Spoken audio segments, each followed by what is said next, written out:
രാധേ രാധേ. രാധാറാണിയെക്കുറിച്ചുള്ള മന്ത്രങ്ങൾ മിക്കതും സ്വാഹയിലാണല്ലോ അവസാനിക്കുന്നത്. അത് എന്തുകൊണ്ടാണ് സ്വാഹയിൽ അവസാനിക്കുന്നത്? അഗ്നിയുടെ ഭാര്യയാണല്ലോ സ്വാഹ എന്ന് പറയുന്നത്. ഇത് നമ്മുടെ രാധാ സഹസ്രനാമവും രാധികാ കവചവും പാടിത്തരുന്ന കൃഷ്ണപ്രിയ എന്നോട് ചോദിച്ച ഒരു ചോദ്യമാണ്.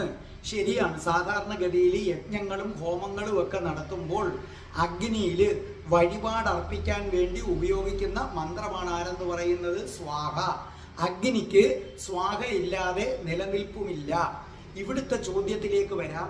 രാധാറാണിയുടെ മന്ത്രം എന്തുകൊണ്ടാണ് നമോ എന്ന് പറയാതെ മിക്ക മന്ത്രവും സ്വാഹ എന്ന് പറഞ്ഞ് അവസാനിക്കുന്നത്? സ്വാഹ എന്നതിൻ്റെ അർത്ഥം സമർപ്പിക്കുന്നു അല്ലെങ്കിൽ കീഴടങ്ങുന്നു എന്നാണ് അർത്ഥം. സ്വ എന്ന് പറഞ്ഞാൽ അർത്ഥം സ്വയം എന്നാണ് അർത്ഥം.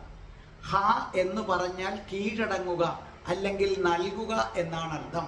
അതായത് ഒരു വ്യക്തി തൻ്റെ എല്ലാ ബന്ധങ്ങളും ഉപേക്ഷിച്ച് പൂർണ്ണമായും കീഴടങ്ങുക എന്നാണ് സ്വാഹയുടെ അർത്ഥം. അപ്പോൾ ഏതൊരു വ്യക്തിയും തൻ്റെ സകല ബന്ധങ്ങളും ഉപേക്ഷിച്ച് എന്തിനേക്കാളും വലുതാണ് രാധാറാണി എന്ന് പറഞ്ഞ് പൂർണ്ണമായും ആ പാദങ്ങളിൽ വീണാൽ മാത്രമേ രാധാറാണിയെ കിട്ടുകയുള്ളൂ. ഇപ്പൊ സ്വാഹ അഗ്നിയുടെ പത്നിയാണ്, അത് സത്യമാണ്. പക്ഷെ ബ്രഹ്മവൈവർത്ത പുരാണം അനുസരിച്ച് പ്രകൃതിയുടെ ഒരു വശമാണ് സ്വാഹ. അതായത് പ്രകൃതി എന്നത് രാധാറാണിയാണ്. അപ്പൊ രാധാറാണിയുടെ ഒരംശമാണ് ആരെന്ന് പറയുന്നത് സ്വാഹ എന്ന് പറയുന്നത്.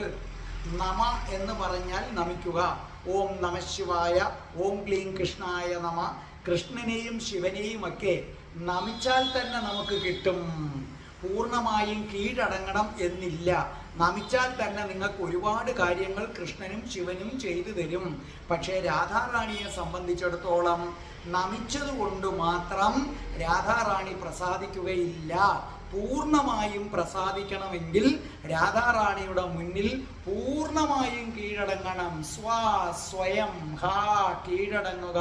പരിപൂർണമായി കീഴടങ്ങുന്നവരാരോ അവരിൽ മാത്രമേ രാധാജി പ്രസാദിക്കുകയുള്ളൂ. കാരണം രാധാജി എല്ലാവർക്കും മുകളിലാണ്, വിലയേറിയ രത്നമാണ്.